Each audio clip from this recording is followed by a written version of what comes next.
Hey everybody, it's Bust with Busted Strategies number 28. Jumping into another Innistrad bot draft. Let's see what shows up. Good old Slogurk here at the top. I gotta remember what this guy is. He's a 3-3 for 3, reasonable deal, has trample okay. When a land is put into your graveyard, he gets a 1-1 counter. Then you can remove 3 counters to return him to your hand. Then when he leaves the battlefield, return 3 lands from your graveyard to your hand. Okay, so he does stuff. That's the degree of what we can say about Slogurk. He is reasonably powerful, right? If we have some kind of curve to where we get Slogurk down on 3, and then on turn 4 we do some kind of milling to even just put a single land into the graveyard. Being a 4-4 for 3 is a pretty strong stat line. And so I think I'm okay to go ahead and dive in with Slogurk. The other option in this pack would be Eaten Alive, another just high quality removal spell. And then if green-white is your thing, there is the Candlegrove Witch up here up top. But I think Slogurk is a powerful enough thing to take a shot with. I don't really like starting out with green, but starting out with blue is always reasonable. Okay, and so nothing makes me feel too much different about how we started here. Have to remember what this thing does. You pick 2, puts 1 in your hand, and the other in the graveyard gets to attack. It's not bad, but we're not really lined up to be playing black-red here. And so, a reasonable set of cards. I'm just going to come in and take the Harvesttide Sentry with this one. Again, not too much that makes me feel bad about our first pick, taking Slogurk here. If we had taken the Eaten Alive, we would probably just be taking the Dreadhound, but I don't think the Dreadhound is strong enough to make me want to pivot, and I don't even really think it's better than Harvesttide Sentry. It's a big 6-drop. It's strong, don't get me wrong, but it's pretty replaceable as to where the early game 2-drops can be kind of tough to find. And as you may remember in our previous video, if you do get a lot of the into the blue-green deck, there's just not a lot of good 2-drops in blue, and so you are kind of counting on the green 2-drops to carry your early game. So we'll see. We'll see how that shakes out. Okay, well, yeah, reasonable enough cards again. Here we're looking at the Covetous Castaway, and then we're hoping something like Tireless Hauler might table. I don't think it's really going to happen. What may realistically happen for us here is having Otherworldly Gaze table, which has been growing on me. I don't want to tout this as being some kind of good and spectacular card, but we found some pretty nice combos with the Gaze, and so I won't be upset if this comes back to us at pick 12. But here we're taking the Covetous Castaway. Again, it's a reasonable 2-drop. It can come down and stall the board a bit. When it dies, the mill is relevant, and then the flip on this is extremely relevant. And so a lot of good synergies coming out of Covetous Castaways. Okay, man, it's all happening here. It's all happening. And so with this, I'm going to take the Shadowbeast sighting. Well, this is tough. Like, here's my thing here with the Shadowbeast sighting. It is common, and we are seeing this go around kind of late. And so there is a world where we're able to pick up some more Shadowbeast sightings later, to whereas Winterthorn Blessing is an uncommon, and it's not super likely to be tabling. If we did manage to get this back with only 3 cards left in the pack, I would be quite surprised, but pleasantly surprised. I think there is a realistic chance that we get a Bait Hook Angler back out of this, right? There's as far as like the 3 worst cards in the pack, it's going to be Blade Brand and Stolen Vitality, probably Ritual Guardian. But if these get snatched up by people on color, then I could certainly see a Bait Hook Angler or a Pestilent Wolf coming back. But I think I'm leaning. Oh, I clicked on that. Mega clicked it. I was gonna say, but I'm leaning towards just taking this Winterthorn Blessing, because we should be more likely to see Shadowbeast sightings given that it's common. And we don't have any ramp up to this point, and so if we do just end up in some kind of tempo-y kind of based deck as opposed to the mill deck, then or the ramp deck, I think that's fine. Okay, and so this pack, I think this is a place where we're kind of happy with Defend the Celestus.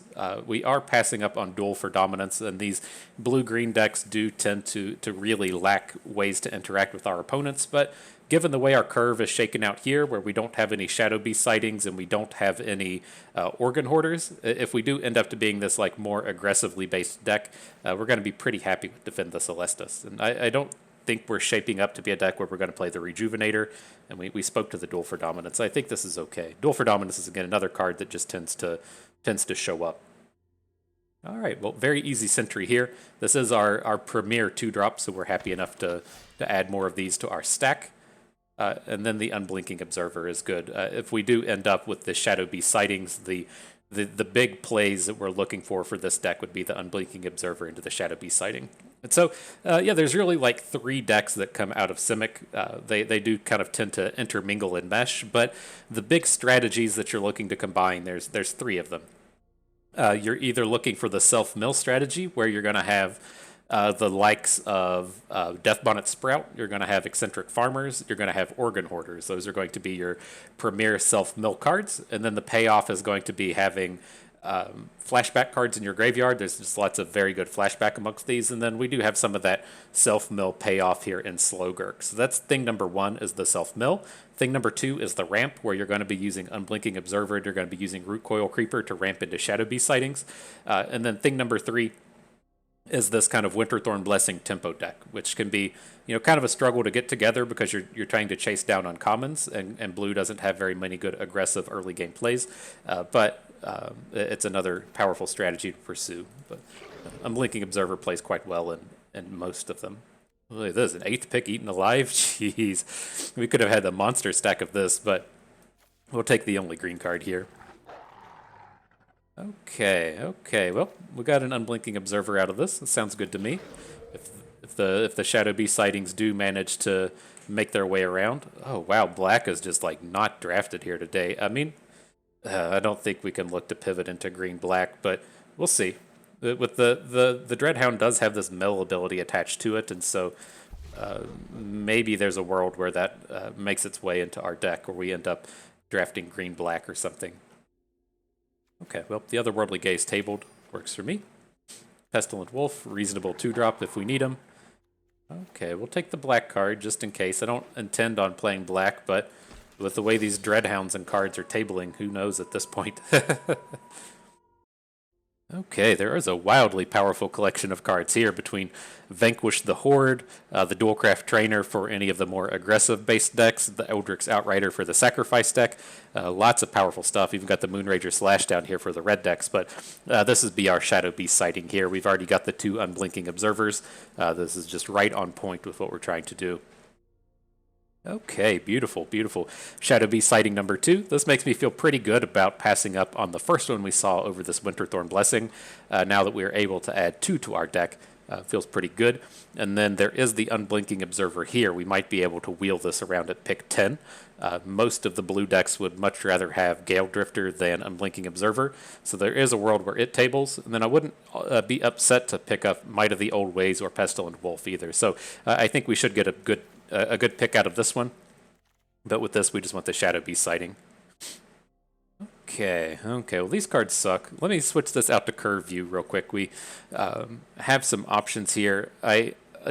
I don't think we're going to end up with the flyers, right? You can kind of end up in this tempo deck with Winterthorn Blessing, and then if you've picked up some of the blue Disturbs and the 3/2 Windrake that makes a zombie, and then the Gale Drifters, you can do this kind of like tempo flyers deck, but I don't think that's where we're going to be.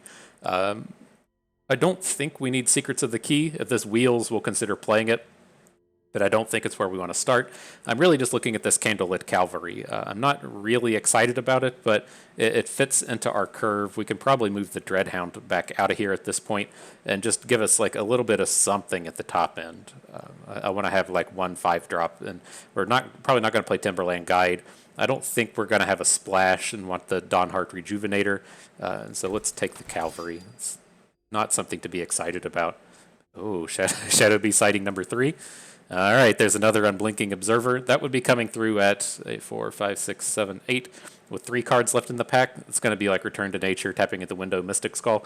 Probably not coming back, but there are 3 playable blue cards here that we could potentially wheel and be pretty excited about. Okay, well, this is a very easy Revenge of the Drowned. We've only lightly touched on the importance of removal in these decks. Currently don't really have any. We just have some combat tricks in here, and so Revenge of the Drowned is basically as good as it gets as far as removal is considered for blue-green. Okay, beautiful though. Fading Hope. Perfect little combat trick here. Keep things aggressive and looking good.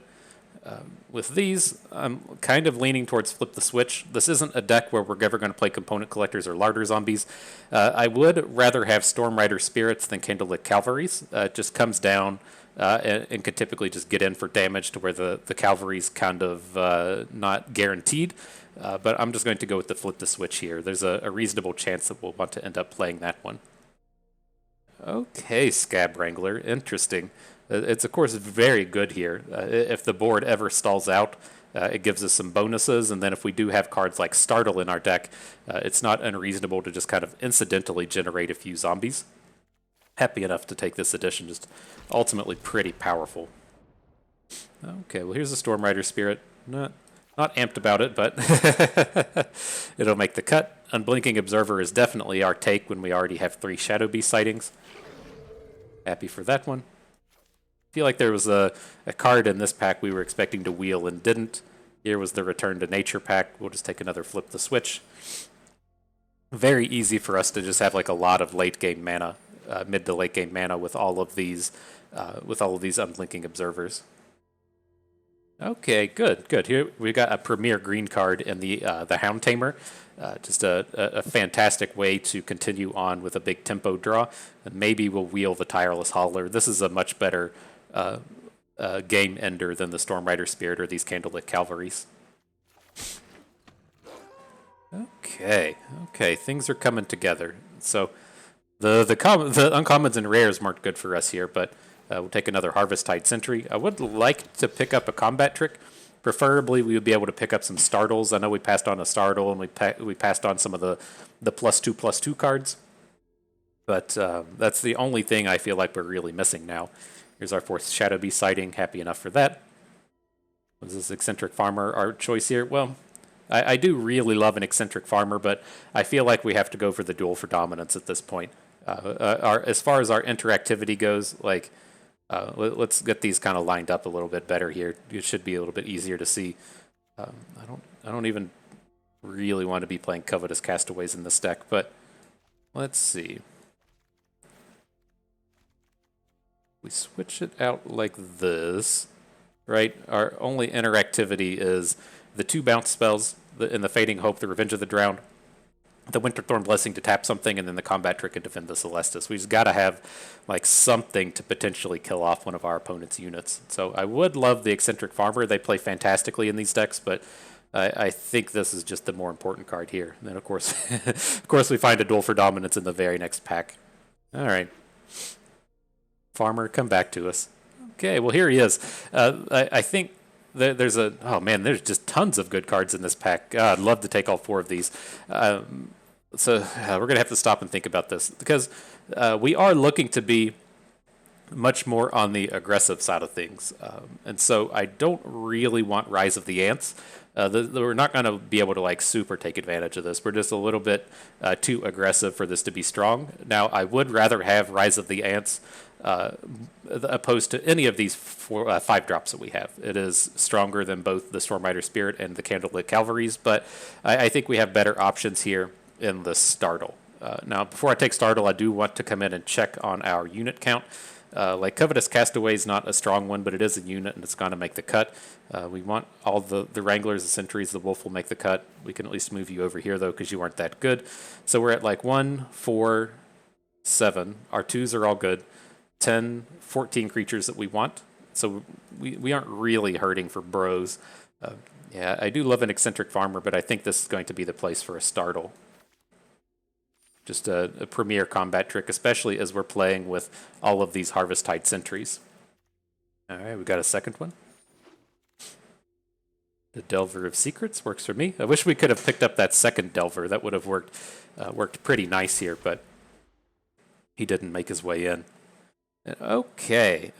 Interesting pack with these.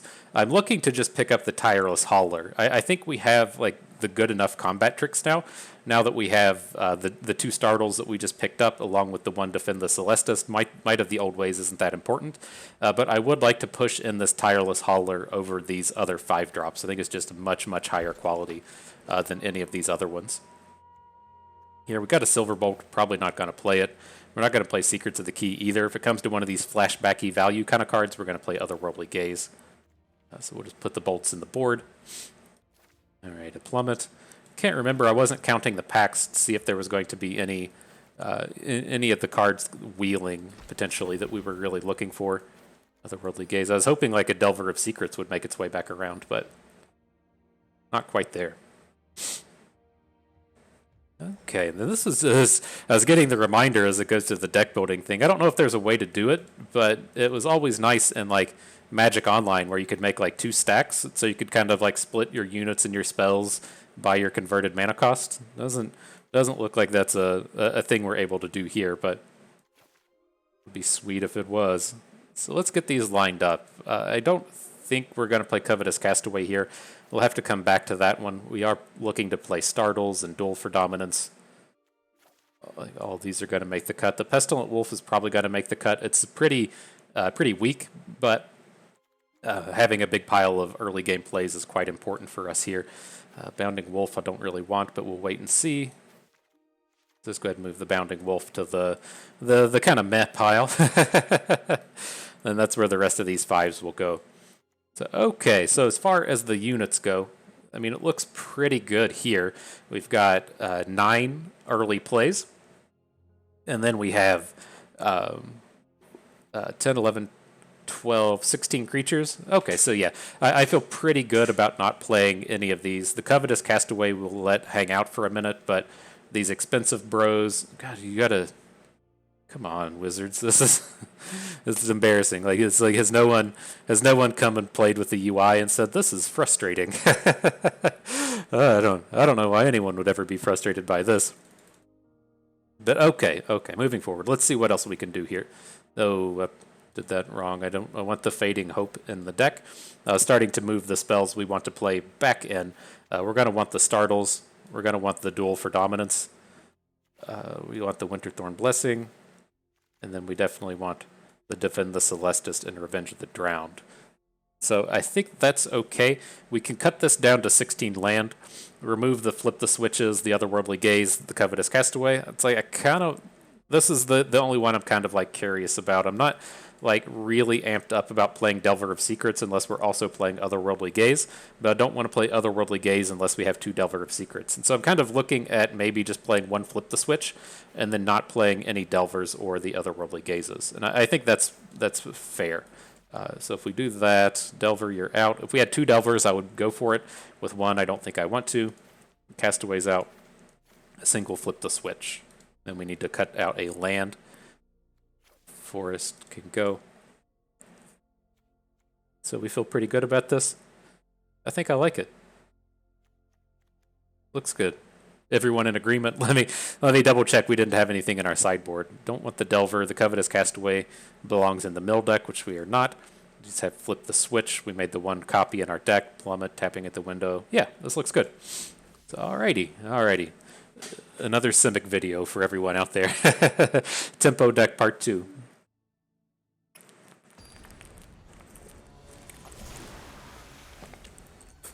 So everyone that follows our videos should be familiar with this deck at this point. It's one of my favorites in the format. All right, but this hand is fairly weak. Is the question we have to ask ourselves, is this hand good if we draw Forest like immediately?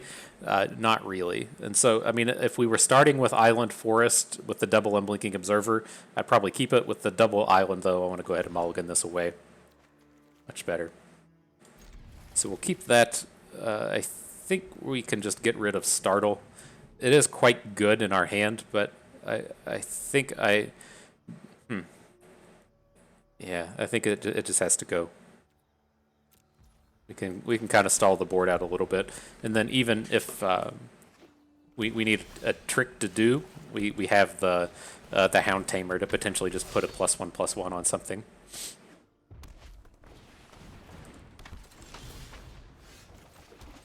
Okay, not trading into the Occultist, but we'll have a good attack next turn. And they're playing black-red. Novice Occultist is not a very black-red card.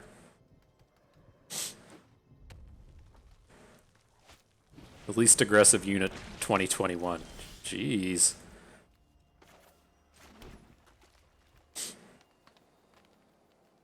We go with this. It's like we can't piece together a coven because opponent's cards are all or all of our cards are threes, and we can bonus up to a 4. I think it's okay. Let's attack with the Sentry. If it trades with the Hobbling Zombie, I'm fine with it. If he blocks with the Occultist, and we do the +1/+1 play, also okay with this. This will flip our Hound Tamer for next turn. I think this is good. Kind of weirded out against Black-Red when they're playing Novice Occultist Hobbling Zombie. Not exactly sure what they're trying to do, but that's what it is. Silverbolt, sure.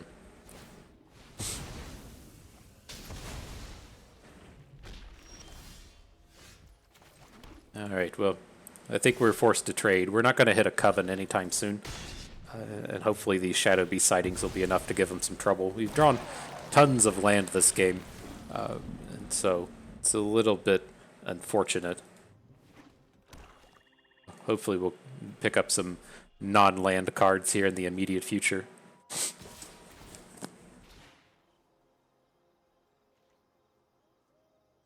Alright, so what's his game here? If it's a combat trick, I think I'm okay with it. It's tough for his combat tricks to just kind of like straight up win. And then I'm more afraid of the cards that just get some kind of bonus for dealing points of damage. Yeah. Now, this is a awesome spot to be in. Just stone, nothing to do against Florian. Florian's going to be drawing a card. Ugh. Brutal.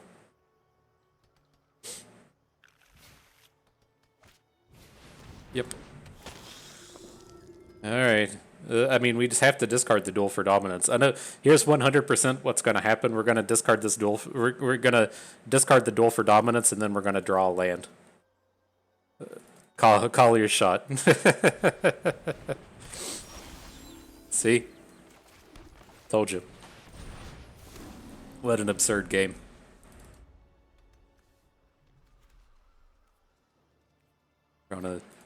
Drawn a total of 4 non-land cards this game.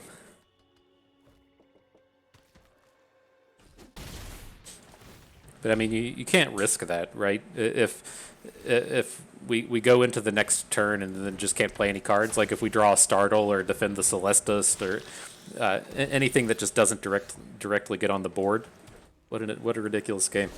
This was fun and interactive. Oh my god. Alright, well, let's just get the low rolls out of the way right at the first game, and then hopefully we'll have normal games from this point forward. This is what was brutal about running the competitive circuit. It was like, it was so savage to like, you know, like go and drive like 5 hours, get a hotel room for the weekend, pay the $80 to play a Grand Prix, and then just play a game like that. It's so savage. Like the way that you always felt about them was like, at least the way I felt with like the level of play that I was able to put together was, if we just ran even, right? If we didn't run hot, if we didn't run cold like that, then we'd probably go somewhere into day 2. You might make the money.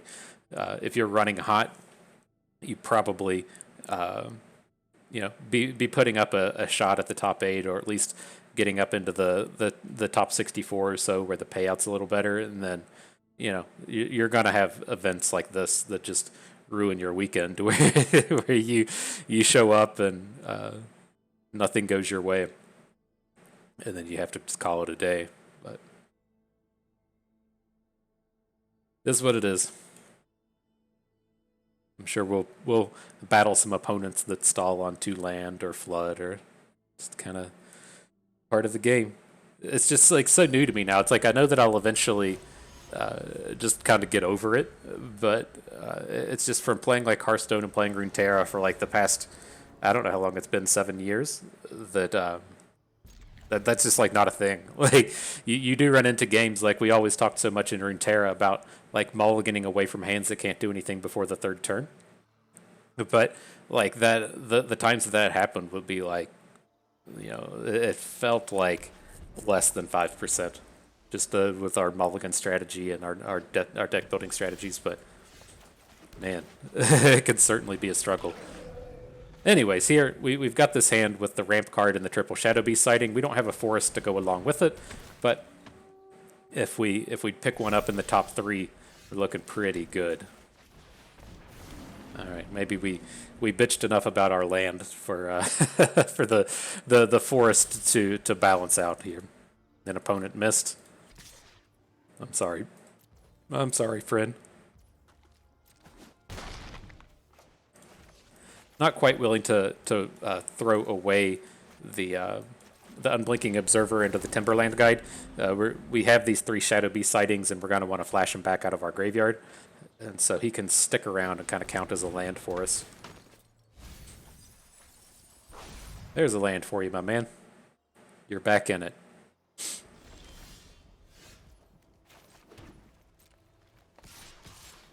This attack is not ideal. We have to trade a 4/4 for an eccentric farmer. But I'm okay with this. We're just going to keep churning on with these big boards.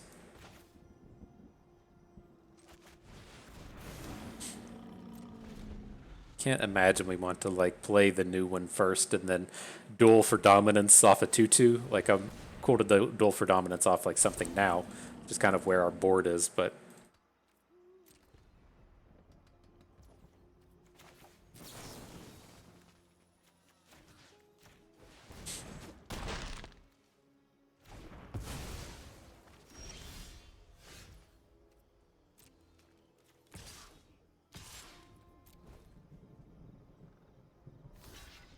okay, so now that we have the double observers, we can start flashing back the Shadowbeast sightings. The Scab Wrangler lets us tap something on his turn.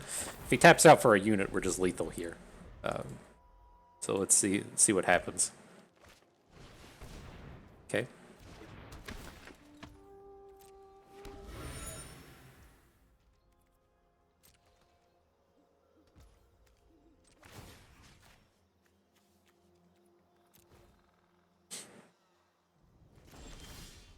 So we would run into problems if he has, say, a Geist Flame. Or not a Geist Flame, just a bounce spell. He gets to bounce our Shadowbeast. I think we probably still just want to go for it. We can startle a unit onto the board next turn. And then probably just get around whatever he's trying to do. Okay. We did it.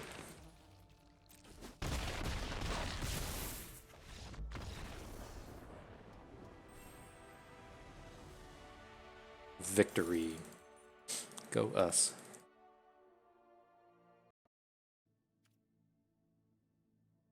All right. So yeah, the balance of the resources. Well done, Karma. Just circle around real quick. Let's have normal games the rest of the way. Alrighty, yeah, another real powerful keep here. This is a super easy one. Anytime we have the means to get the turn 3 Shadowbeast, we're going to be pretty happy about it.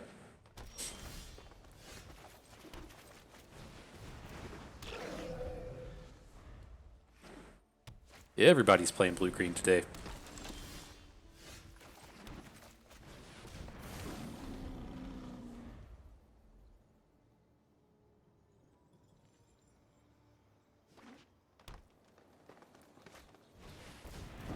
Okay.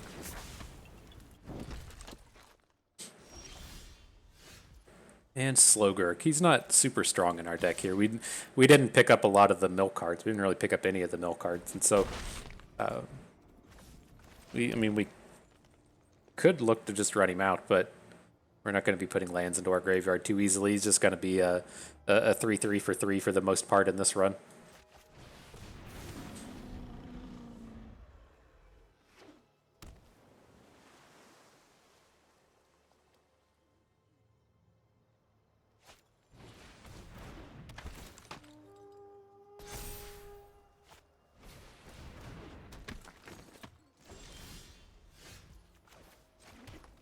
That's where it's at. We could see this mentor shut down. We're gonna have to start making some like big trades onto some of this stuff, but I think this is good. Creature you control. Creature you don't control.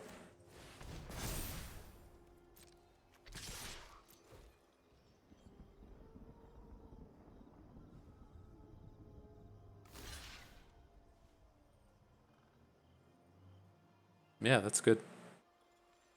We want to take down the 3, or do we want to get the Castaway off the board? We're dealing 5 damage here. I think we can leave him with the 1/1 human.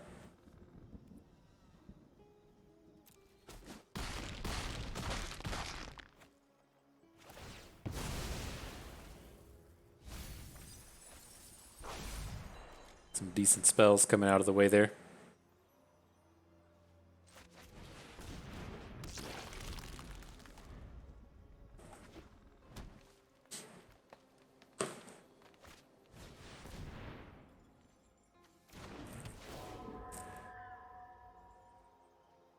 Okay.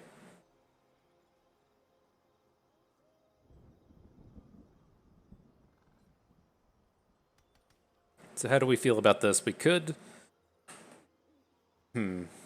Blessing the Castigator and then make like the Unblinking Observer have a bonus strength. I don't think I really like that. Let's just continue on with the Shadowbeasts. He doesn't appear to have a very good answer to these. He can make the double block here, and then we get to take down the Castigator, which is fine. Now we get to start flashing back our Shadowbeast sightings.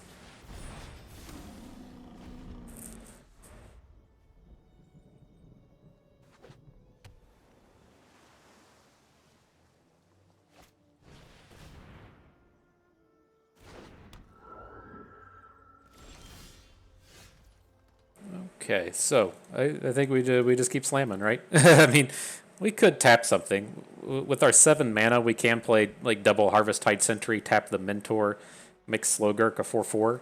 I kind of like this. Blue. Target creature you control. One you don't. And not sure what he's doing with all this mana. We can certainly get around a flip the switch. If this is a Revenge of the Drowned, then I still feel pretty good about this turn now.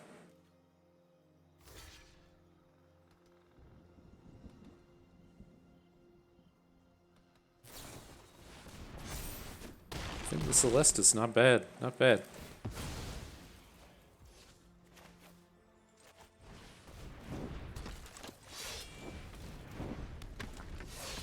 Alright, we just got to chunk in this last bit of damage. We're so close.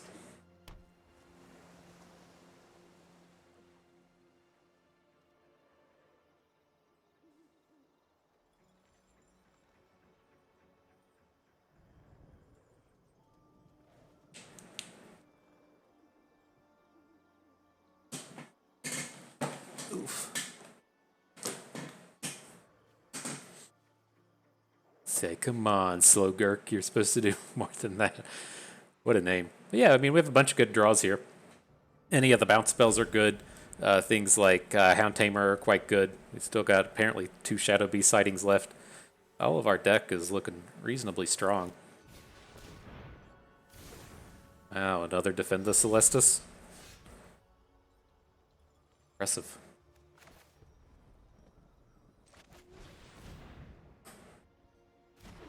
Alright, well this is how you fix a board stall, I guess.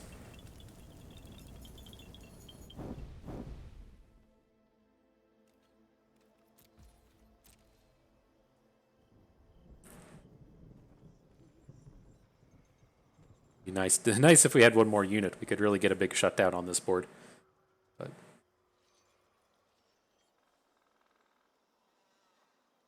this is one of the things we talk about extensively with blue-green and the likes of Scab Wrangler. There's just no way to deal with it. Like, he can get a duel for dominance, but after the duel, like it's like you could play like Locked in the Cellar on the Scab Wrangler. You can bounce it. There's not a lot of permanent ways to deal with something like this.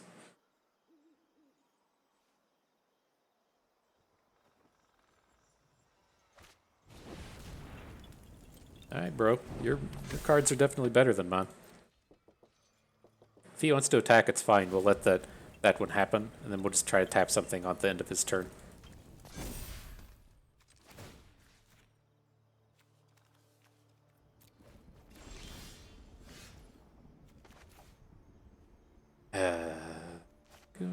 Can we ever win here? We're going to be a little bit short.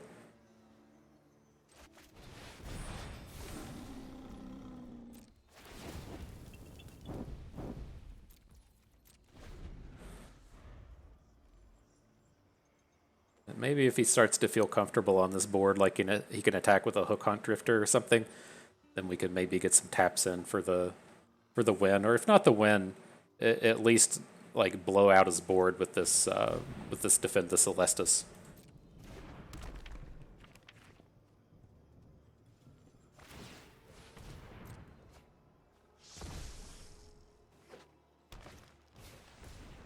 Okay.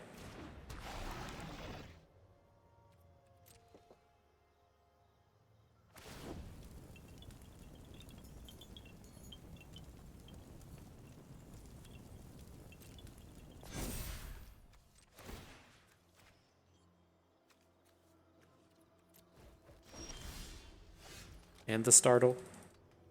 Alright, so the thing is here is like if we attack with everything, something goes wrong, can he ever just lethal us? It's really tough for something to go wrong here though, given that his only card is the Dryad Revival. And so assume we attack with everything. I think we want to attack with everything except the Scab Wrangler, but can we like lethal him if he doesn't block the Scab Wrangler? I don't think we can. He would have to like no block 2 units. So I think we want to keep the Wrangler back, but I mean, we have the tools to protect it here. I think it's very reasonable to think that we take down 2 of his units without losing any of ours. Aggro. remember to say aggro before you send all your units in like this. Oh, we're gonna blow this up.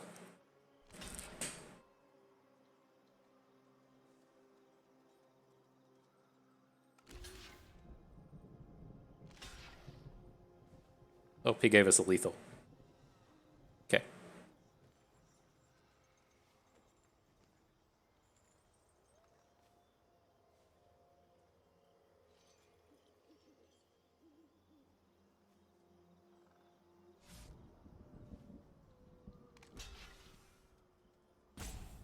Still lethal. Needs to block all of our big boys. I mean, I would be doing the same thing. I would just kind of be like, well, if I want to play around the +2/+2 trick because it's pretty common, but I'm not playing around a 3. So, all right, we got 3, 2, 3.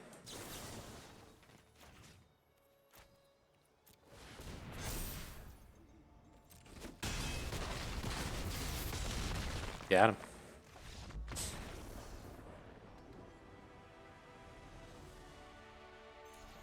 But we were going to blow that up either way, right? Just that startle was a huge trick to be picking up. Cool.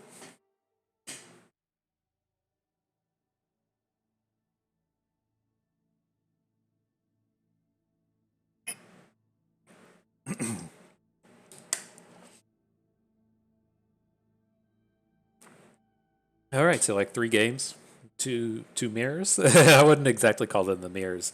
Those people tended to have more of the mill deck, but those are the things to keep in mind, though, right? Like considering what deck you're drafting, even though you're within the same colors. Something to pay a bit of attention to. We had a few picks along the way that were really important in terms of making sure we had the right cards in our deck. It was mostly just not taking eccentric farmers, which are quite strong in the mill deck, but just not so much in this one. It's still passable and serviceable. We're not upset to have a card like that in here, but all right. So, anyways, back to this game. This hand is pretty weak. I'm going to keep it just because we just kind of have the sort of double unit play,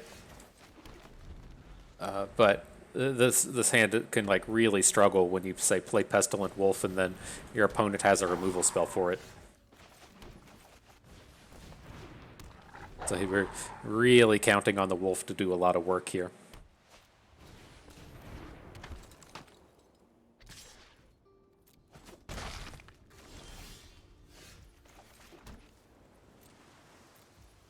I'm not going to attack. He just never blocks with the Unruly Mob. and we're not going to be the aggro in this match. I feel like, given his draw and the way this board's set up, he's probably going to be the aggro here.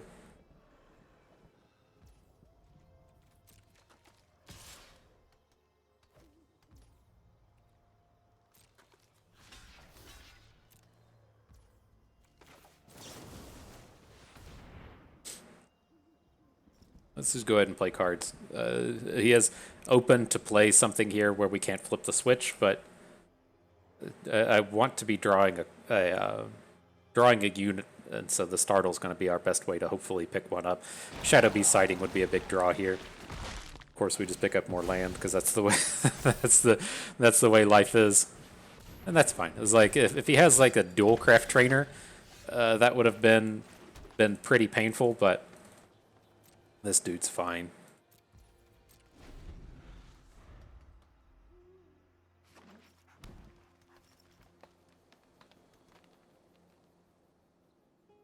So now, like, the question is, like, how bad can this turn ever be? And, like, is he willing to attack into Pestilent Wolf? And what's he willing to attack with? This is kind of scary. This just reeks of a Flare of Faith that we can't currently answer.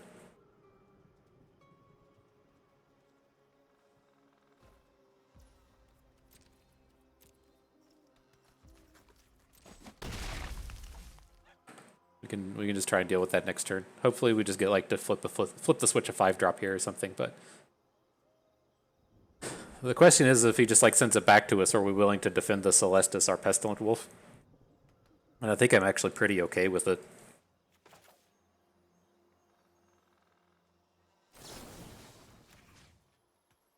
If he has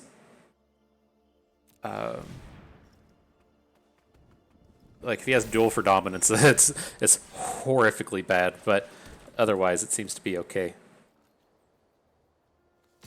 Okay, we can flip the switch a Flare of Faith now.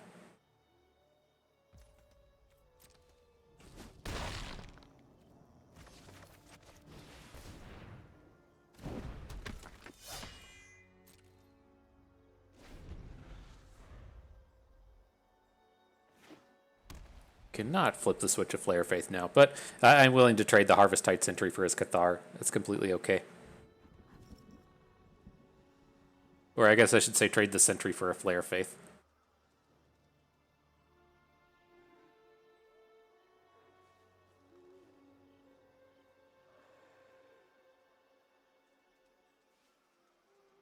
But also, it's like he stops being able to. I think we just take this. We're way gonna outrace this guy, right? If he can't block our Harvest-Tide Sentry, like this attack next turn looks really good for us. I'd feel a lot better if we had another island for this flip the switch, but okay, just go ahead and get that out of here. Play it while we can.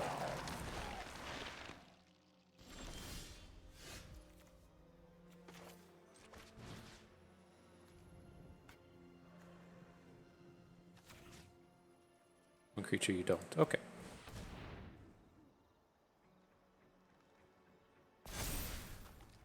I mean, we've been reading into this Flare of Faith up to this point. I think it sucks to lose a wolf or a sentry, but we don't have any more plays. There's nothing we can do about it. We could have let his unit hit the board and tried to play around it here, but I don't think we're able to do that. We can't just pass here, right? We've got this finally got this big advantage. Yeah. Unfortunate. But I mean, what other option? We could have let. Maybe we should have just let that unit hit the board. But it's like we're just going to get 2 for 1 either way, right? He's going to get the investigation.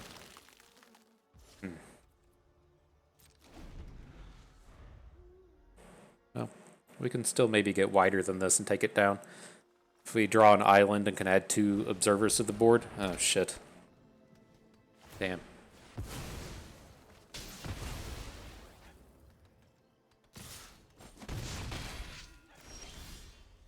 Alright, that's a good draw as well.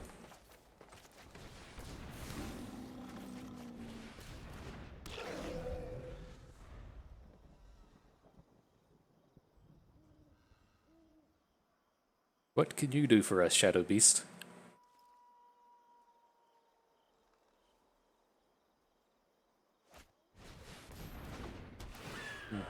Nice draw.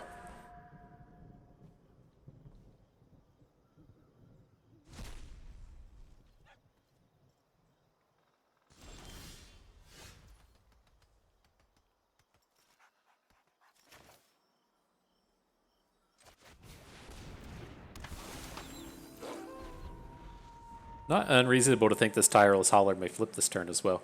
I mean, he's got 2 cards. One of them's fresh. If he is holding a land and drew a land, then the Hauler will be able to attack.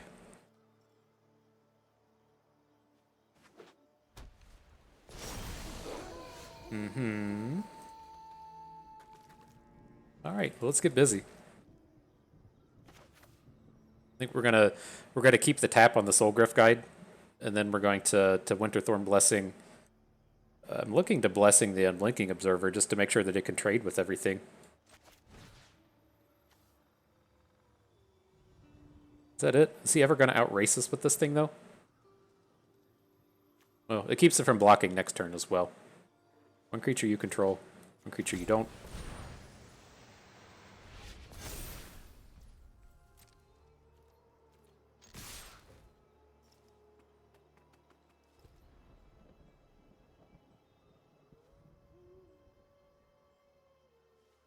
His block, yeah, I like that on the Griff Guide. It's either he's gonna like get really aggressive and causes problems, and so, or he's just gonna keep it back and we don't have good attacks into it. So I think that's safe.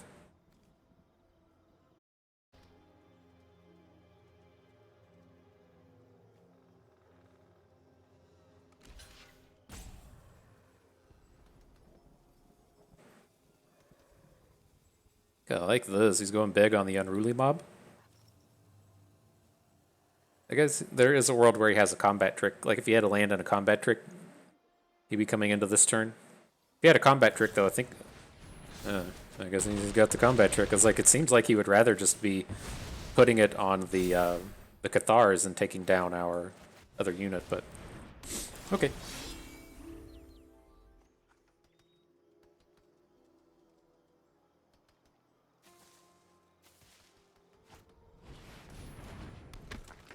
Nice.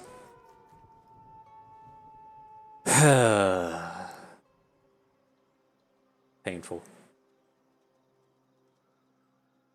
Maybe we'll draw something exciting. Give us something exciting, deck.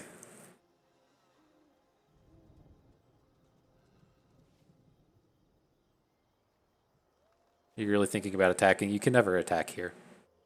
You lose to way too many cards. So what happens if we attack with everything? He has 2 options, right? I think what would happen is he'd probably put... Wow. That's some stones. Oh my god, we win with so many cards now. Of course we don't draw them.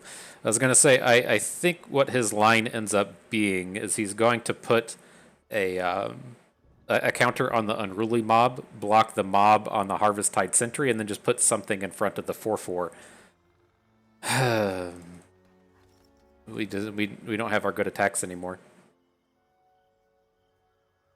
We have to threaten lethal though, so it's like we can't let him put a counter on the Soulgriff Guide. So we have to just attack with everything, right? No, we attack with 2.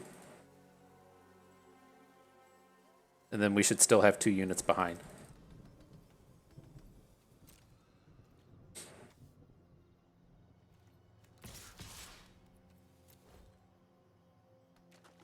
But if we don't attack for lethal here, then he's free to just take the damage, put a counter onto Soulgriff Guide, and then put another counter on Soulgriff Guide next turn.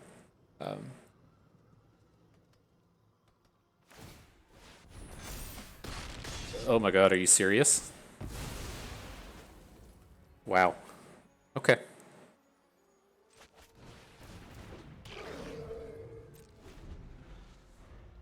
Wow.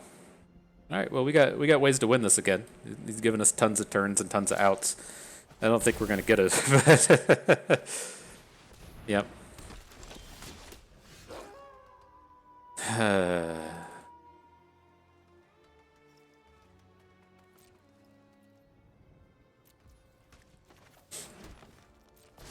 The Bird Admirer flips. We have to Fading Hope the Soulgriff Guide.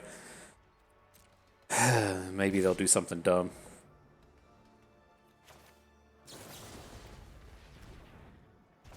Damn.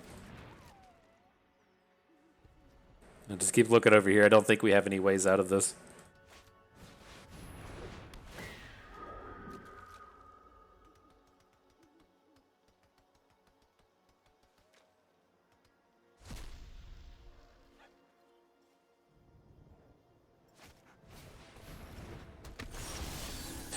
Yep. All right. That was a frustrating one. It just so many on board ways to get savage, and they're like, "No, I'm not going to do any of that. Not going to do any of that whatsoever." All right, let's recover. We gotta carry this on to like 5 and 6 wins. We gotta get ourselves up into the mythic.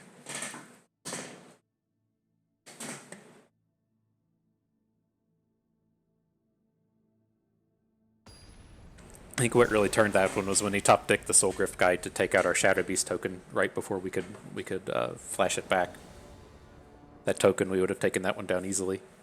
Could have mulliganed that one though as well. We kept a real turd of a hand. So, anyways, let the salt flow over us. We'll go back to this one. I think we can keep this. I've been really unhappy with these 4-land hands in this format, especially as we draw more land right off the top.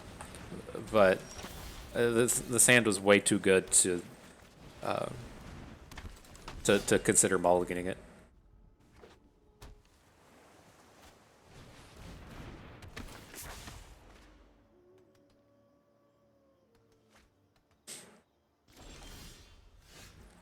Slow Gurk. So I don't think we can attack here. I think we just add units. Slow Gurk's our worst unit. I'd rather have him on board here. Try to save the Hound Tamer for later. We can put the tokens onto things.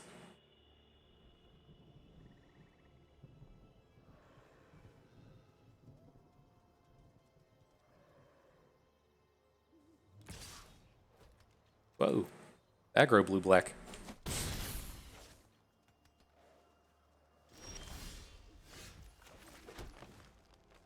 So, I mean, like, what is this? Is this like a Nebelgast out of hand? I think that's okay. If he gets... I guess if he, like, Nebelgasts, he can block with both the Occultist and that thing, which is kind of annoying, but... The Hound Tamer gets flipped the switch. I think we're okay with it. It's not awesome, but we can't just pass here.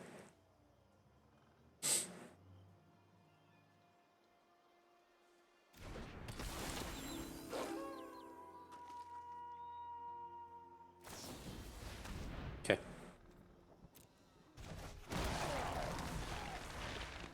That's fine. We still curve out well here. If we can either startle and play Hound Tamer, or if we just play the Tyrell's Hauler.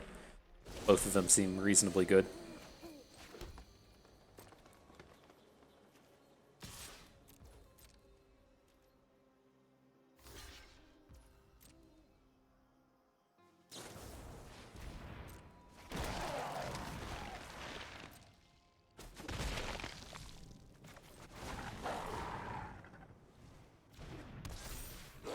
Alright, get them dire stains on the board. It's poop joke, right? If you're not familiar, poop stains. Poop stains. Brown streaks. Racing stripes in your undies. That's what a dire stain is. Okay.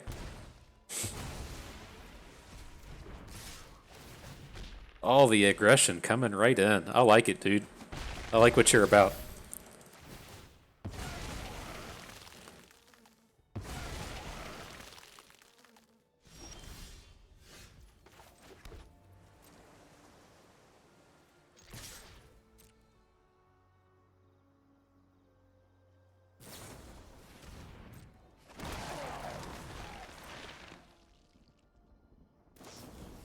Oh, the startles. Alright.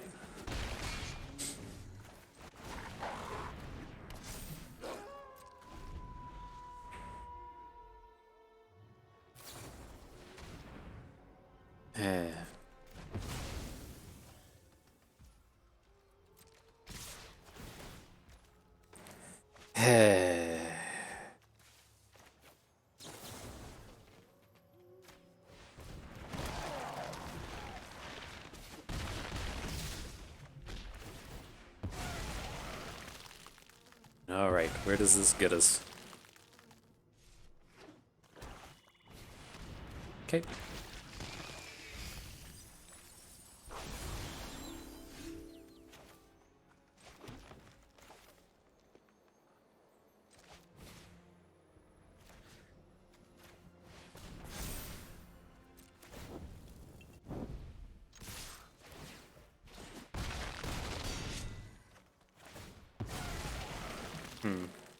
We should have gotten in for an additional point of damage, shouldn't we?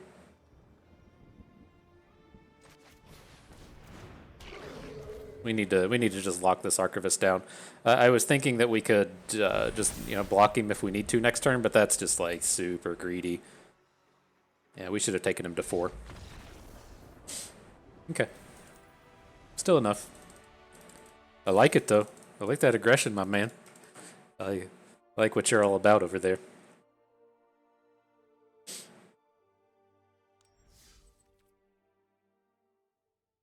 Okay, moving on.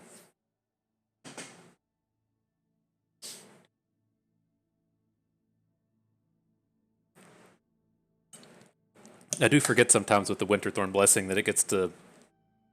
It's not just tap the dude, it's tap and not untap, and so it gets the kind of the lockdown on it for 2 turns. A lot of cards, well, I can say a lot of cards just tap, but I guess there is that freeze effect that's been around for kind of a while historically. On the draw, I think this is reasonable.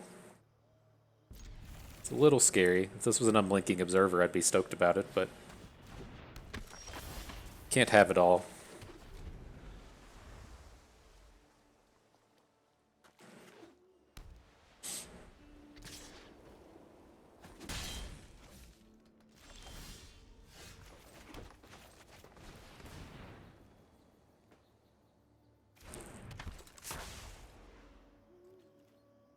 Ambush. Oh, okay. I feel kind of okay with just trading here. The Scab Wrangler is not gonna be online for actual ever, and so if he comes in with the Cathar Commando, I'm pretty happy to just throw a unit in front of it.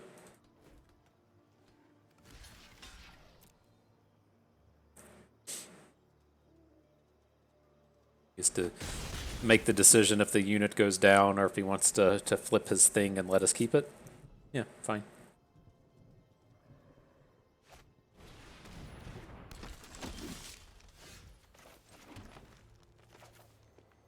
I think we just have to slow Gurk. The thing with this one is, well, I was going to say if we can like Shadowbeast Sighting and Duel for Dominance, then we might want to play the Unblinking Observer, but we only have 5 mana next turn.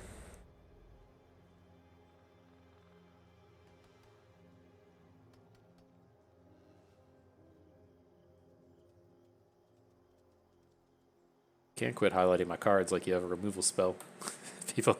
people don't approve of that shit. Slowgurk says, nah, man, no removals today.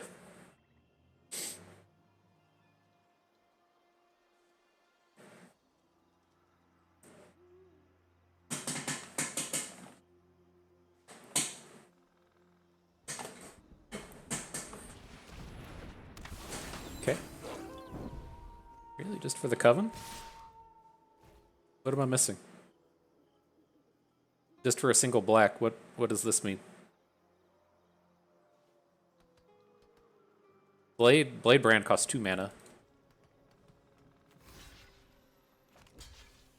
Think he just pushed the all attack button by mistake?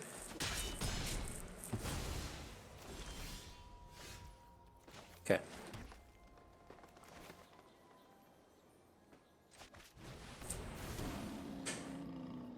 Nope. Oh no. Just let's give this a turn. We're about to start doing nice things with these Shadow Beasts and Duel for Dominance kind of cards, so let's give it a wait. Like if we want to attack next turn and he double block, if we attack with the Shadow Beast next turn and he double blocks, because it would just be a 1-for-1 trade and we can Duel for Dominance down the Shady Traveler off of Slowgurk. I think that's pretty safe. I'm not taking the bait on whatever this shit is. It seems like it's going to be a Flare of Faith.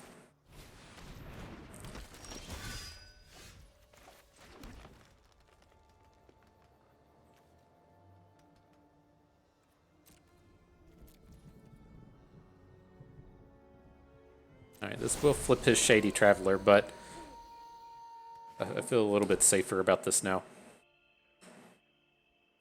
We can, if he... these things are annoying. And so what, we assume his last card is Flare of Faith. I think this still plays out okay. We aren't letting this dum-dum hit the board.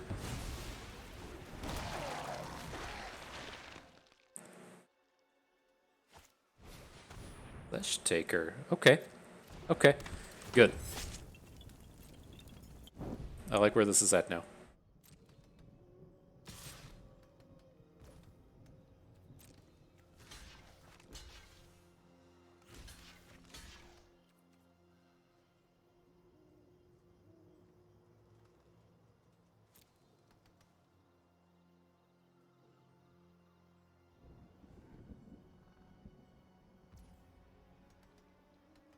Oh, he just takes down Slowgurk. Like the awkward thing here is he's going to get a mana from a +1/+1 from the Duel for Dominance. Let's wait until that's on the stack. Maybe he'll put it somewhere weird, and then we can take down Odric and keep our 4/4.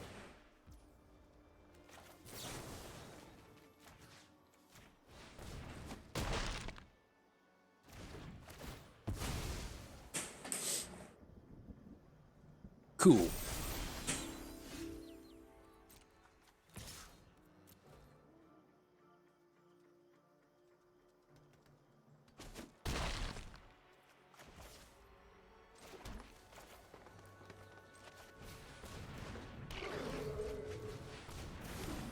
All right. Well, I would describe our position as ahead.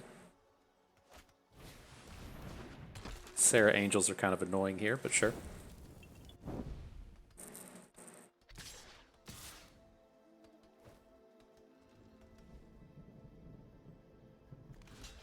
So if we take the value hit, this race is going to be tough.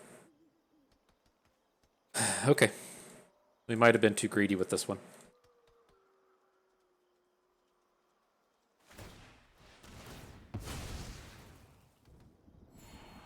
So his beggar's gone. He doesn't have the double white to bring it back, though.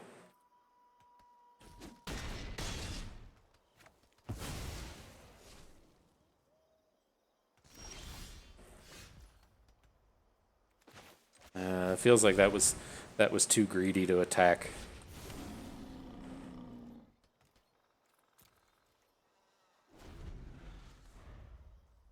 Gets to gain tons of health off of this Ritual Guardian. I don't like this anymore. I don't like what we did there.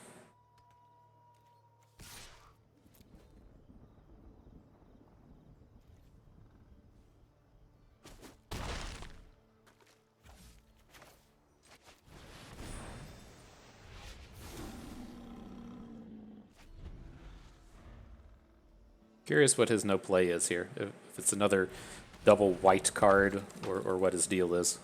What's your deal, bro?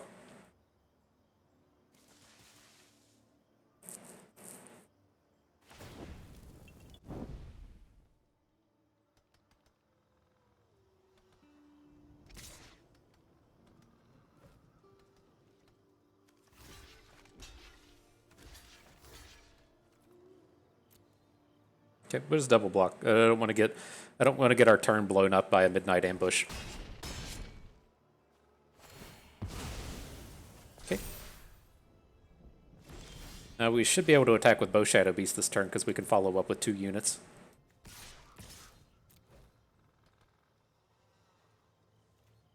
Can Flesh Taker one of them down, but yeah, it's okay.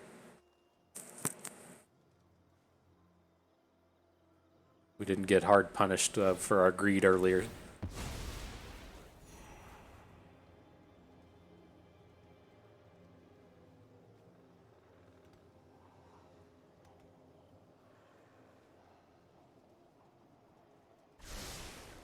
Bottoms.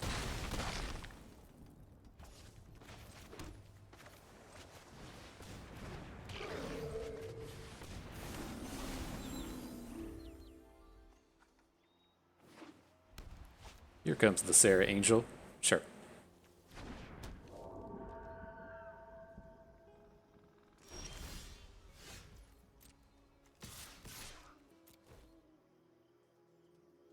He's got tons of health here. This is a little scary. I think our saving grace might be that we're at 9.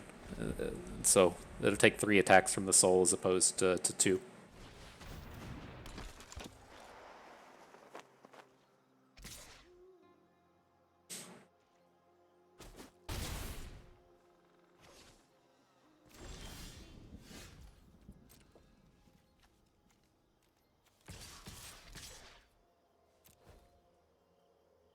Might be able to get a lethal next turn. He's got to do like some amount of blocking here.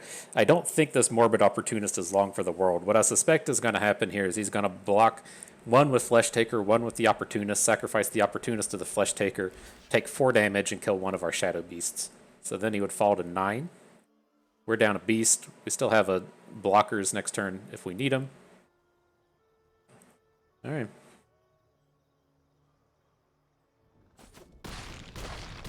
Whoa. So what's his game here? Is he just trying to draw a siege zombie?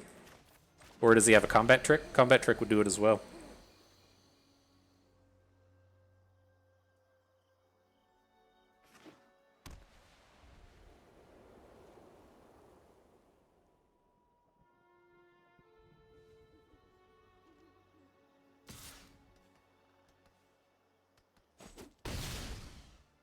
Okay.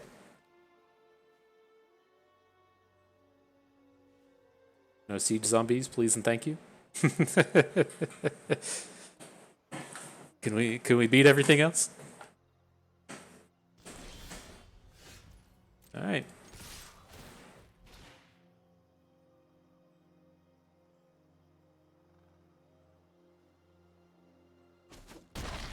Whew. Whew. We got lucky in that one, him not being able to add the Generous Soul to the board. I think that play on the previous turn seemed a little safer to me, but I don't know what he was looking at. So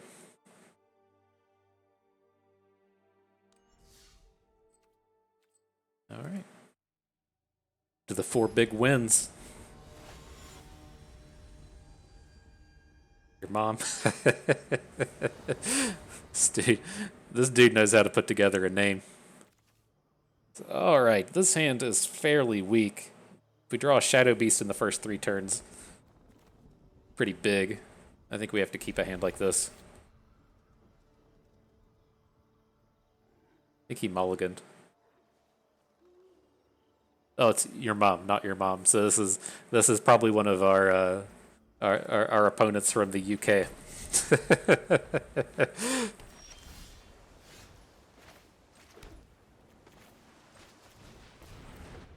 He's already throwing out the GG. May not have had a very positive mulligan.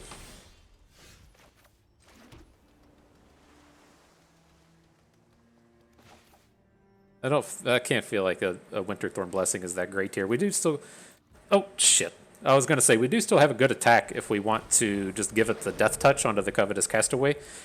Kind of like that. I kind of wish we would have done it.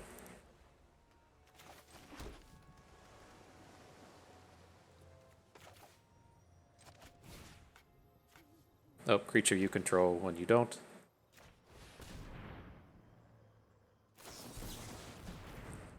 Okay.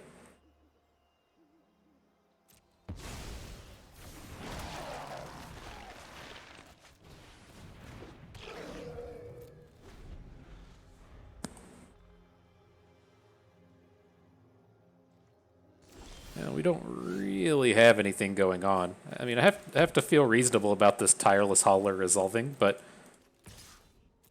let's see.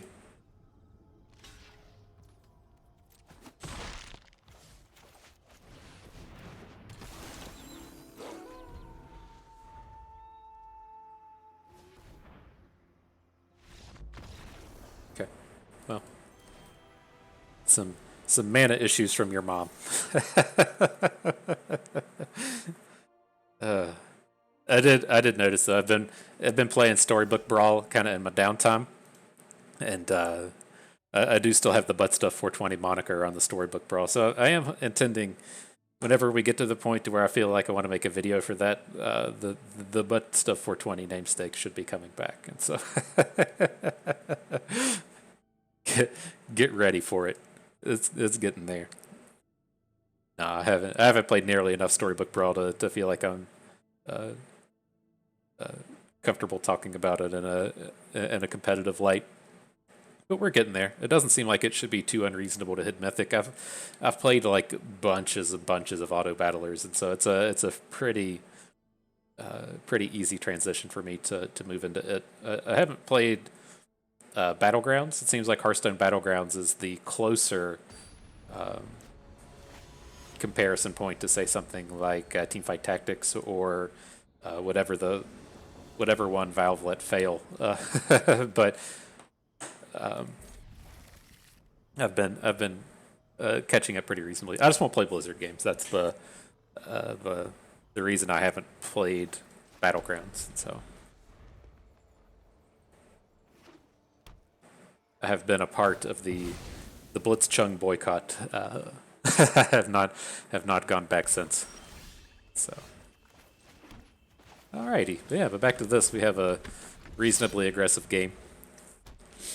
Not picking up these hands, like it is awkward when you have the unblinking observers, but then you don't have the Shadowbeast sightings to go with it. Speaking of the devil. Right, let's get our attack in. Siege zombies aren't great in black-white, but I think we still are okay just to go ahead and get on board. And then let's roll the dice. Slogurk is reasonably statted. It should be tough for white-black to answer him with units. I mean, they can play something like a Cathar Commando, but not too many 3-attack units at this price point for them. Bubbling Zombie will make a trade, that's fine. And we picked up the land, go us.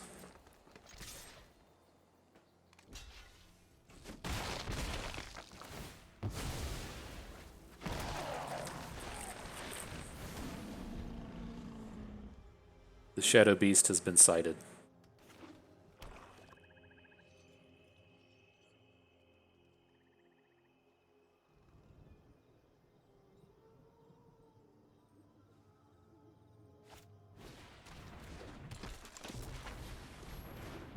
Interesting.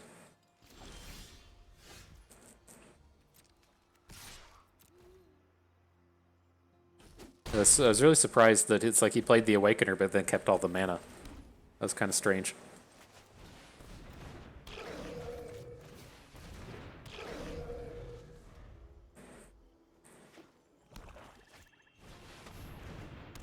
Okay. Grow this diagram. He can grow this unruly mob to mythic proportions in almost no time. We lost our Shadowbeast. I feel like this is probably the end of us.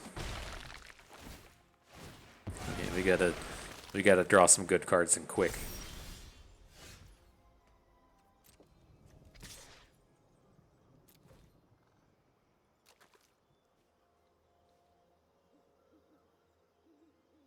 We just like have to be okay with taking down the Digraph Horde here. He's never blocking with Unruly Mob. It's about to get too big. But we still have some outs here. Like Defend the Celestis would be good. Revenge of the Drowned would be okay. Hound Tamer would be okay. Winterthorn Blessing would be our kind of premier draw. Duel for Dominance wouldn't be bad. I mean, we have options. It's highlighting the Awakener. He should attack first.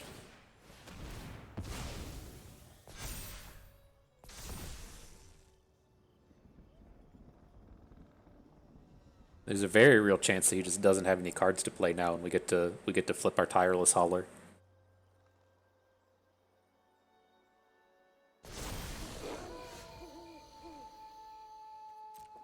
I don't know about you, but I'm here to slam units into the red zone.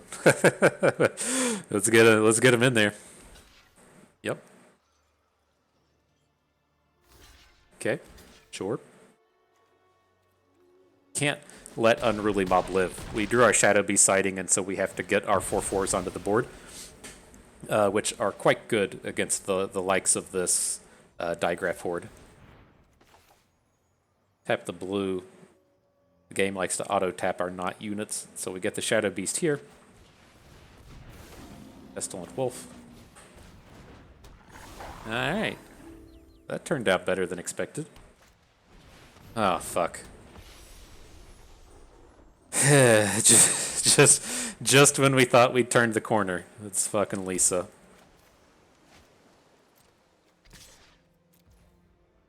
No, we can't do this. He's just gonna get to replay the digraph horde. That was a mistake. Okay, he didn't punish us.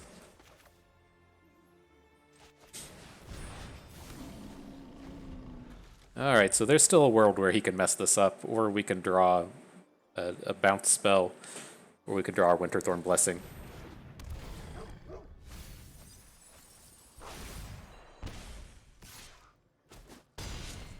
This is the world where it can happen. Where does Fading Hope get us? If we bounce the Dreadhound, we attack with everything, he blocks a 4, we're 3 damage short.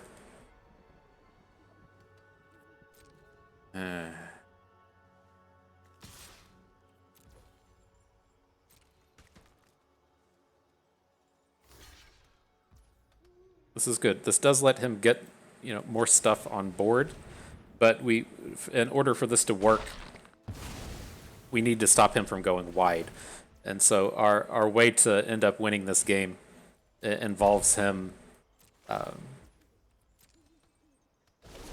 only playing like 1 card in a turn, and then us being able to like bounce a card, or bounce 2 cards actually, or like this turn, if he plays his unit before he plays Lisa, then we can perhaps do something. It's too bad. Too bad.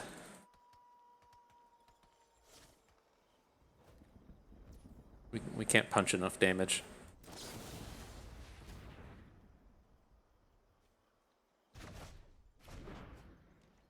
Winterthorn Blessing still wins us the game, though. Defend the Celestis just got highlighted.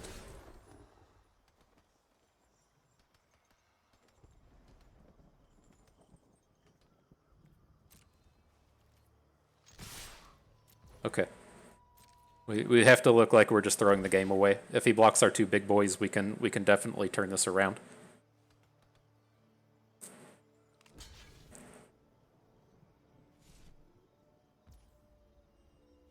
Eight. We're going to be a little bit short on damage, unfortunately.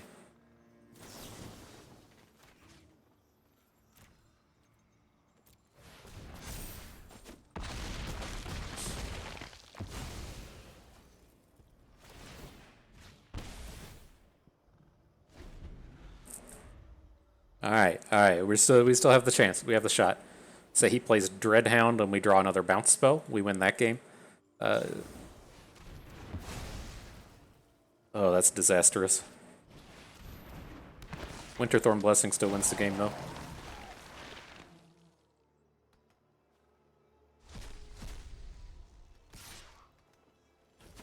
One-time dealer. One-time dealer. It looked like a duel for dominance. Startle.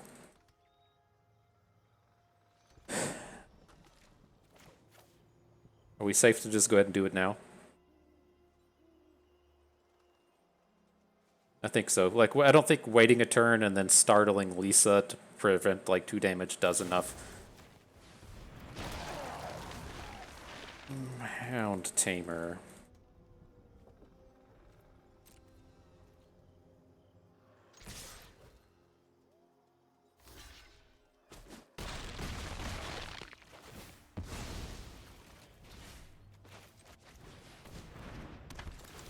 We're getting so close. So close. No quit. Oh, come on. Oh, he can kill us with the zombie tokens. He got... Damn. I forgot about the zombie tokens, but... So close. I mean, we could have just attacked with the 4/4 there and maybe gotten ourselves another turn. Lisa's so tough to beat, especially with these blue-green decks that can't interact with anything. But not bad, not bad. We at least... Oh man, I forget. It's so tough to get your buy-in back with these. I got to switch. I know this was a gold buy-in against the bots. I think after this one, I have to switch into doing the gold runs on the quick draft, and then...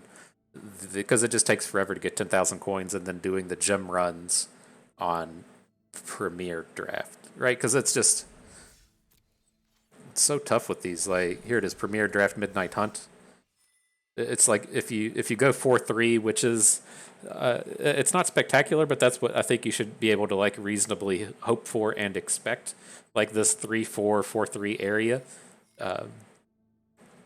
as you're punching through here, right? I mean, the best of the best can have good win rates against diamond people, but diamond people we're barely carrying a positive win rate, and like the negative 100 gems is fine, but like the 4-3 in the quick draft, where does that get us?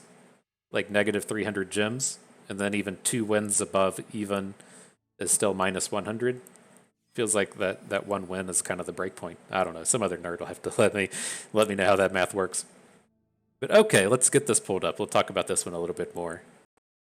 Okay, so here we go. So yeah, we talked about kind of the three flavors of Simic. You have your ramp deck to where you're using Unblinking Observer, Root Coil Creeper to play out Shadowbeast sightings on 3. You have your aggro tempo based strategies around Winterthorn Blessing, and then you have your mill based strategies where you're using Death Bonnet Sprout, you're using Eccentric Farmer, you're using Organ Hoarder to get some value out of milling cards into your graveyard. And the way that I've kind of found that this goes is you kind of get 2 out of the 3. Right, it's a little bit too much. It's a little bit too half-assy if you're trying to fit all 3 strategies into your deck. And so, what I've kind of found is, you can end up in the Observer kind of ramp deck with tempo, or you can be in the Observer deck with the mill stuff, or you can be in the mill deck with the ramp, but you can't just do all 3. Like you might incidentally find a like a Death Bonnet Sprout or an Eccentric Farmer or an Organ Hoarder. Like Organ Hoarder plays well in all 3. But as we look at a deck like this, like Slogurk just didn't do anything, right? I mean, he was fine. He's a 3/3 Tamperel for 3 mana, which we're reasonably happy to have in our deck. But he's not getting these level up bonuses anytime without playing any of the mill cards. I think the only way that we would have ever been realistically activating this was if we ended up playing our Delver of Secrets and then play that spell that lets you look at the top 3 of your deck and put some cards in your graveyard. That could have been a way for us to get some value out of Slogurk, but I don't like playing that combo unless I have 2 Delver of Secrets. And so reasonable enough to assume that we couldn't pull that off. But it's at least, we'll talk about it in the draft, but I think it's at least good to call out Eccentric Farmer's fine, but it's not at its peak in this deck. Like Death Bonnet Sprout is fine. I don't think we would have had a single game in this draft where Death Bonnet Sprout would have flipped. And so those mill cards just not quite as good when it wasn't one of the 2 of our 3 strategies. And so I think this turned out pretty reasonably well. I think we kind of figured out early on that we were going to be on the tempo side of things when we picked up the Winterthorn Blessing, the Hound Tamer, and the Harvesttide Sentries. Like we had the good early game package, so we knew that we were going to be doing the aggro tempo stuff. We did take some kind of risky Unblinking Observers and hoping that Shadowbeast sightings paid off, and that is what helped us get into the ramp 2 out of 3 as well. I think when it comes to the self mill stuff, you're really looking for Organ Hoarders.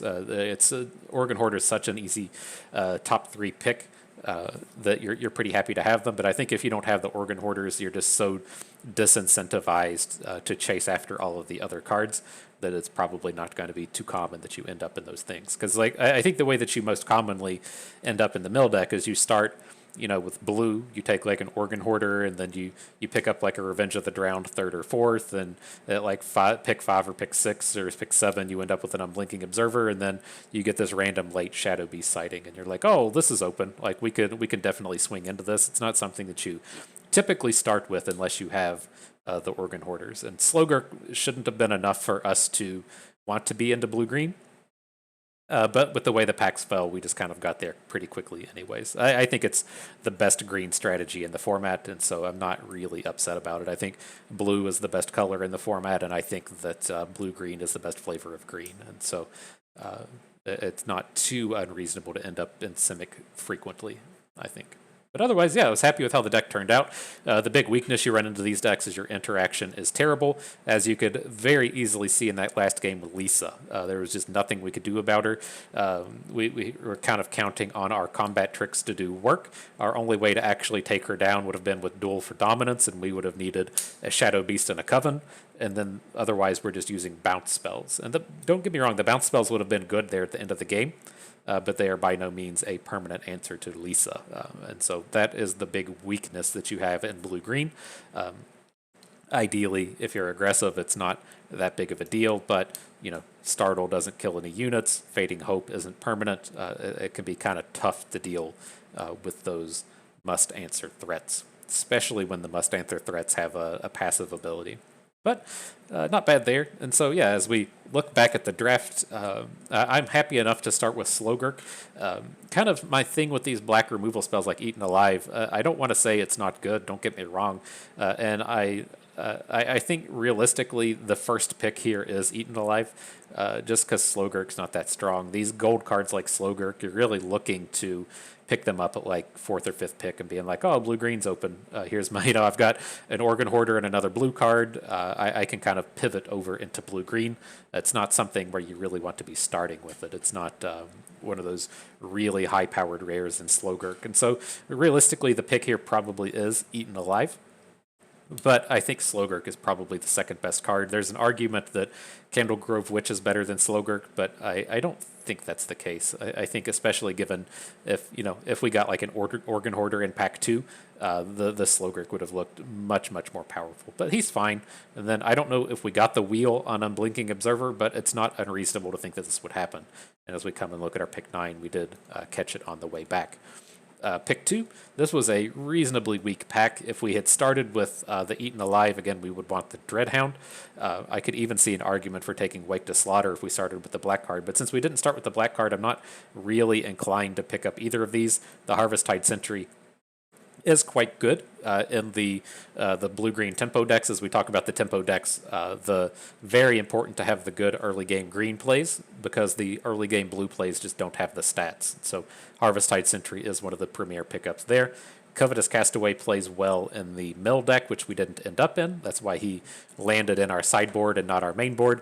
But if you do end up with the Organ Hoarders and in the mill strategy, the Covetous Castaway is quite strong. But this was an overall a pretty weak pack. I don't feel bad about any of the picks we've taken with this one. If we took the black cards, you're just kind of stuck with Bat Whisperer. I think if you started with the Eaten Alive and then the Dreadhound, you probably still just end up with Covetous Castaway and look towards blue-black. It's probably the strongest pick, regardless of where our deck goes. But here is where some of the payoff starts. We start with the blue-green rare. We get the very strong blue-green uncommon and the Winterthorn Blessing. We do see a Shadowbeast sighting, which, again, I've seen it come this late. I've got these things 14th pick, so it's not unreasonable to think we won't wheel it, but we'll probably pick up a Pestilent Wolf out of this pack. I'm not sure if that's what we managed at pick 12. It was. So reasonably strong enough for us there. And now I think we're locked in. We talked about this Duel for Dominance pick. It's just easier to find Duel for Dominances than it is uncommons, and at this point it looks like we're going to be in the tempo deck, and we don't have any top end at this point, so the Defend the Celestis is reasonable top end. I liked it from that point forward. Of course, Harvest-Tide Sentry, easy pick. The Unblinking Observer, another easy pick in case we end up in the ramp deck. Bounding Wolf is the only on-color card, and our Unblinking Observer tabled. So yeah, pretty easy stuff there. Oh, this was one of these ridiculous ones though, right? Where the I thought this was the one where the black removal spell was at like pick 10. It was just the Dreadhound. But I think it was pretty straightforward from that point forward. There was like one or two picks in here that had pretty big choices in it. The Shadowbeast sightings are pretty easy takes. This is the only blue-green card in the Cavalry.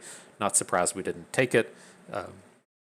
Would have loved to have had this Geist Wave, but didn't table. The Shadowbeasts are just more important. I thought there was like one pick in here where there were like 3 or 4 playables where we really had to make a decision.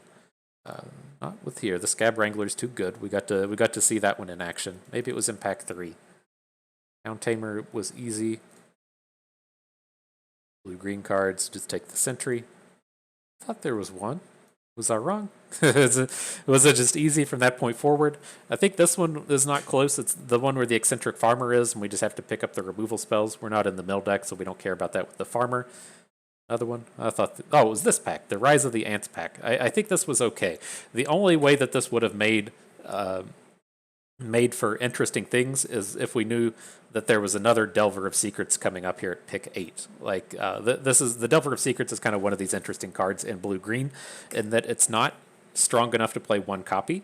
But if we do have these decks to where we have like multiple Delvers, we might have a Death Bonnet Sprout, and then that the mill card, Otherworldly Gaze, starts to get really good with the Delvers, and it's very easy to just slot this in. It's very easy to self-mill. It makes it reasonable to flip the Delvers.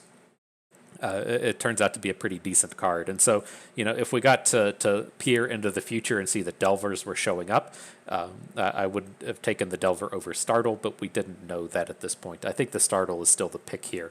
Again, we weren't milly enough, so we didn't want the Farmers. Rise of the Ants is too slow for a deck like this. I think that was reasonable. I think that was the last one. Yeah, we got the Delver, but we couldn't play it. So yeah, not bad, not bad. So we took that one to a 5-3. Had a couple of wash games in there. I think that was a pretty good outcome for this. So good stuff there. So let's claim these prizes, get some rewards. We'll call it a day. How much packs we got here? Zendikar. That. Oh, these lands are confusing to me. They always put them in the spell stack in the deck builder. Costs one less to cast when opponent controls no basics, destroy a creature, or it's a land. Yeah, interesting. I'm sure that would have been quite strong and limited. And what else do we got? The Mask of Gristlebrand. We've played that a few times. Not impressive, but there's a few decks that like it. Memory Deluge. And the last one. Last but not least, what do we got here? The Croaking Counterpart. I still haven't had a chance to play it. It's one of these cards where, where we first picked the Slowgurk there, and felt kind of okay about it. I'm not first picking Croaking Counterpart, and so there's a lot of good cards that it can copy, but not I haven't had the opportunity to be like, oh, it's a 6-pick Counterpart, let's take it. So at any rate, that's going to do it for us today. Hope you all learned how to ramp your Shadow Beasts a little bit better. You maybe learned a thing or two along the way and had a good time watching. This is Bust, and we thank you for being here.